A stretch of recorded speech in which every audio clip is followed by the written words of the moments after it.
On reste dans le domaine avec un gros plan sur la composition des peintures qui de plus en plus souvent contiennent ce qu'on appelle des nanomatériaux. Des particules pas plus grandes que des cellules et censées améliorer les performances du produit. Ces nanomatériaux sont-ils sans risque? Des chercheurs de l'Université de Namur se sont penchés sur la question. Marine Guillet.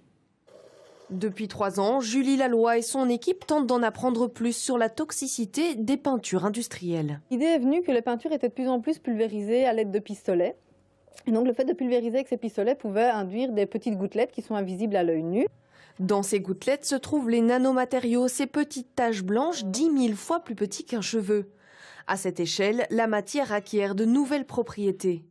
Ajoutés à des cosmétiques ou à de la peinture, les nanomatériaux permettent aux industriels de proposer des produits plus innovants. C'est sans connaître leur degré de dangerosité.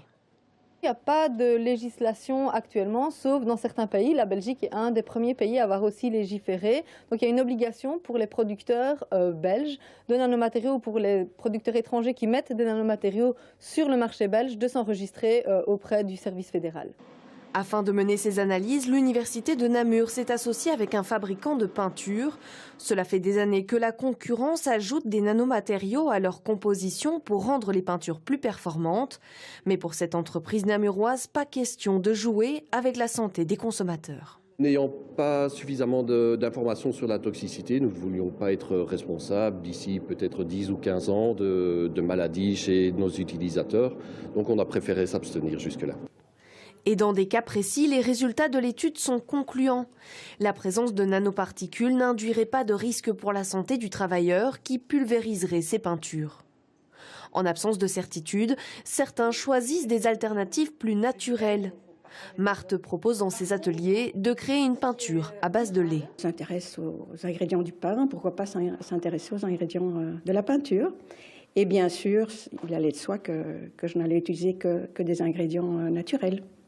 Cette peinture, qui se présente sous forme de poudre, viendrait difficilement concurrencer les peintures industrielles, mais elle a l'avantage d'être 100% naturelle.